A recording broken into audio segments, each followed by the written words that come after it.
السلام عليكم ورحمة الله وبركاته. تحية للثوار. والله يا اخوانا، انا ما اعرف هسجل موضوع كده، بس ما اعرف هيكون مفيد ولا. ترددت كتير.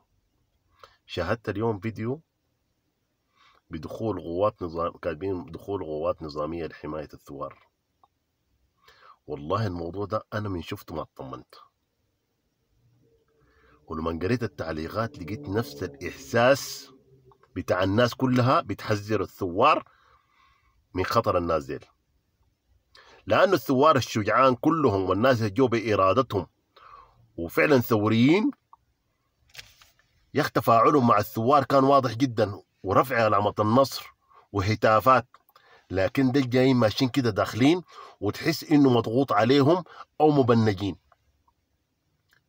الموضوع ما بطمن. انا ما حطول في الموضوع ده يعني. كويس. انا والله ترددت، قلت اخوان الفيديو بتاعي ده حيسبب يعني تشوش.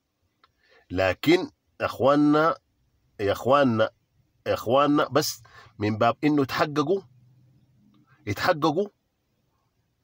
ودائما المقولة العسكرية بيقول لك: أضع كل شيء في موضع الشك حتى تثبت العكس. اشتغلوا لنا بالحاسة العسكرية دي يا اخواننا.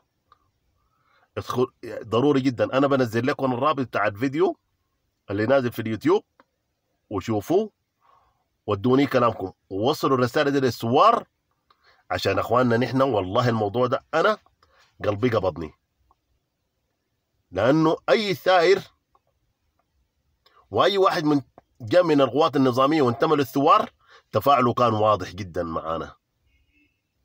لكن ناس داخلين صامتين، وتحس انهم مضغوطين او مقهورين عشان يفعلوا فعله خطيره جدا. انا ما اطول، برسل لكم الرابط تحت في الوصف، اضغطوا عليه وشوفوه، ووصلوا الرسائل دي للثوار في الميدان. ضروري جدا ضروري جدا ضروري جدا نعمل الحيطه والحذر، على الاقل نعمل الحيطه والحذر. انا ما اعرف.